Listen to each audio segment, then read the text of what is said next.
গাজলে রথযাত্রায় জনসমুদ্র ভক্তদের ঢলে থমকে শহরের ছন্দ। গাজলে রথের টানে জনজোয়ার, জয় জগন্নাথ ধ্বনিতে মুখর গোটা শহর। রথের চাকা গড়াতেই যেন উৎসবের জোয়ারে ভাসল গাজল। বিকেল থেকেই রাস্তার দুই ধারে ভিড় জমাতে শুরু করেন হাজার হাজার ভক্ত। জয় জগন্নাথ ধ্বনিতে মুখরিত হয়ে ওঠে চারিদিক। ছোট থেকে বড় সব বয়সের মানুষের উপস্থিতিতেই রথযাত্রা পরিণত হয় এক মিলন উৎসবে। পুলিশ নিরাপত্তার কড়া নজরদারির মধ্যেই শান্তিপূর্ণভাবে সম্পন্ন হয় এবারের রথযাত্রা। প্রত্যেক বছরের মতন এবছরও আমাদের গাজলে যে রথযাত্রা উপলক্ষে কার্নিভাল হয় সেটা অব্যাহত রয়েছে। এবছরের সমাগম প্রত্যেক বছরের যে সমাগম ছিল প্রত্যেকটা রথযাত্রাকে ছাপিয়ে গেছে এবছরের জনসমাগম। মানুষ সনাতনীমুখী হচ্ছে, হিন্দুমুখী হচ্ছে এবং রথযাত্রায় সচ্ছলভাবে এবছর যেভাবে অংশগ্রহণ করেছে সেটা আজকের যে জনসমুদ্র সেটা দেখে বোঝা যাচ্ছে। গত বছর আমাদের প্রপারে যা রথ ছিল তার চেয়ে এবছর আরও 4খানা রথ বেড়েছে। আমরা আইডিয়া করছি প্রায় 30,000-এর উপরে লোক আমাদের এই আজকের সমাগমে পথ মিলিয়েছে। রথযাত্রার আমাদের মাসির বাড়িতে রথ আজকে জগন্নাথ দেবকে পৌঁছে দেওয়া হচ্ছে এবং আমরা সকলে হিন্দু মানুষ, সনাতনী মানুষ এই অংশগ্রহণ করেছি সকলে মিলে। আমাদের প্রতি বছর নয় এবছরও আমরা রথযাত্রার আয়োজন করেছি এবং সেই সঙ্গে রথ কার্নিভাল। আমাদের রথ কার্নিভাল এবার ৪র্থ বর্ষ পদার্পণ করলো। আমাদের এই বছর আনুমানিক 20টি রথ এই রথযাত্রা কার্নিভালে অংশগ্রহণ করছে। আমাদের এই রথযাত্রায় আনুমানিক 14 থেকে 15,000 লোক হয়।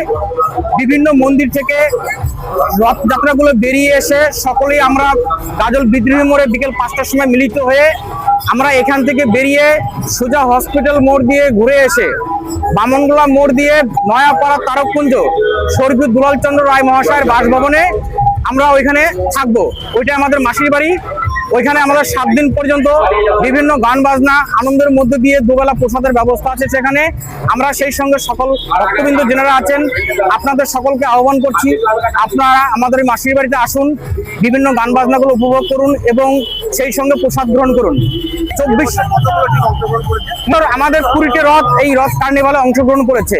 এই রথ কার্নিভালে বিভিন্ন বৃন্দাবনী নাচ, আমাদের এক নাম সংকীর্তন, বিভিন্ন শিশুদের দিয়ে রাধাকৃষ্ণ আমরা ট্যাবলো করে এই রথযাত্রা অনুষ্ঠানটাকে সুন্দর করে বর্ণাঢ্য করে তোলার চেষ্টা করছি এবং আমাদের এই রথযাত্রা কার্নিভালে প্রশাসনিক দিক থেকে আমরা সম্পূর্ণ সহযোগিতা পেয়ে থাকছি। প্রতি বছর নয় এবছরও আমরা তার জন্য আমরা প্রশাসনকে ধন্যবাদ জানাই আমাদেরকে এইভাবে সহযোগিতা করার জন্য। আজ রাজ্য জুড়ে আমাদের রথযাত্রায় সমস্ত মানুষ তারা একাকার হয়ে গেছেন।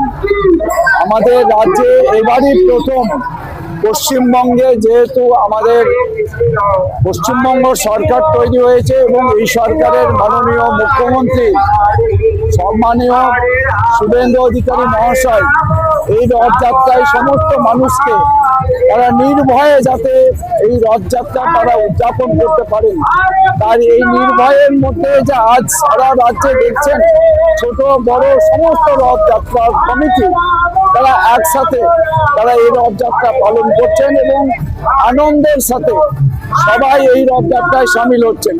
তার জন্য আমি পশ্চিমবঙ্গের মাননীয় মুখ্যমন্ত্রী সম্মানীয় শুভেন্দু অধিকারী মহাশয়কে আমি ধন্যবাদ কৃতজ্ঞতা জানাচ্ছি এবং বাবা জগন্নাথের আশীর্বাদ পশ্চিমবঙ্গের সমস্ত মানুষ এবং সনাতনী ধর্মের সমস্ত মানুষের তাদের উপরে বর্ষিত হোক এই কামনা করছি। মালদার গাজল থেকে শামীম রেজার রিপোর্ট, রূপসী বাংলা মিডিয়া। আপনারা দেখছেন রূপসী বাংলা মিডিয়া। এখন একটা ছোট্ট বিরতি, ফিরে আসছি বিরতির পর। পুরুলিয়ায় পাত্রপাত্রী যোগাযোগের একমাত্র বিশ্বস্ত প্রতিষ্ঠান বিবাহ পরিচয়। আপনার মনের মতো জীবনসঙ্গী খুঁজতে পাশে রয়েছে বিবাহ পরিচয়। তাই আর দেরি না করে আজই যোগাযোগ করুন বিবাহ পরিচয়। Municipality commercial complex, 2nd floor, Chaibasa road, opposite PWD office, Purulia. Mobile নম্বর 9232440272। ফিরে এলাম বিরতির পর। আপনারা দেখছেন রূপসী বাংলা মিডিয়া।